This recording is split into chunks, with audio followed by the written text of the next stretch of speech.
Jangan pernah jadikan perbandingan antara orang kafir yang kita lagi di mata kita, dia lagi melimpah nikmat padanya, dengan orang muslim yang beribadah lalu miskin. Jangan dipertemukan ini secara fasilitas ya. Karena ini nggak pernah kenal masalah halal haram bagi mereka. Dan bisa saja nikmat yang melimpah itu terjadi karena dua hal. Yang pertama, Imam Qurtubi menitik beratkan, kalau ada orang kafir melimpah nikmat padanya, sementara dia tidak meraih hidayah dan tidak berusaha beriman kepada Allah, berarti Allah ingin menghabiskan semua pahala dia di dunia. Sebagaimana dalam hadis disebutkan masalah Imam Qurtubi menunjukkan dalam kitab Tadhkirah beliau. Jadi Allah subhanahu wa ta'ala, kata Nabi SAW, menghabiskan kebaikan orang-orang kafir di dunia. Jadi misalnya dia bakti sama orang tuanya, dia bersedekah, dia senyum sama orang, itu kan dalam agama Allah semuanya baik. Orang kafir itu kan tidak dibobotkan sebagai pahala dia, tapi tetap itu nilainya ibadah, nilainya pahala, nilainya kebaikan, nilainya kebaikan. Allah habiskan semua supaya di akhirat dia nggak ada lagi tidak ada lagi kebaikannya.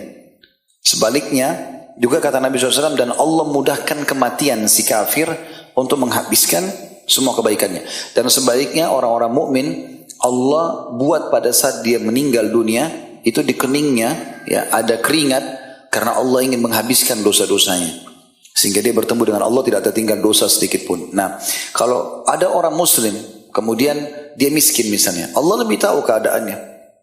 Mungkin memang orang ini kalau dikayakan justru jauh dari agama. Mungkin dengan keadaan itu dia bisa istiqomah.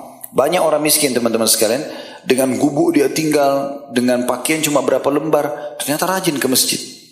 Ibadah. Belum tentu kalau orang ini dikasih rumah di Menteng oleh Allah, mobilnya Alphard, dia mau ibadah. Belum tentu. Terbukti banyak orang tadinya istiqomah, betul dikasih fasilitas, kurang ibadahnya. Allah lebih tahu. Makanya dalam sebuah hadis sejalan dengan ini, sabda Nabi SAW, Allah berfirman kepada para malaikat pembagi rezeki, lapangkan rezekinya hambaku si fulan, karena kalau lapangkan dia akan makin dekat kepadaku. Dan sempitkan rezekinya si fulan, karena kalau kau luaskan rezeki dia akan jauh dari aku.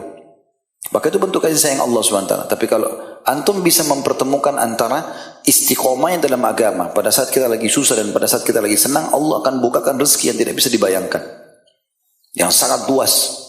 Ya, Allah SWT akan bukakan pintu-pintu rezeki, pintu bisnis, pintu nama baik, pintu semuanya, asal kita bisa menjaganya.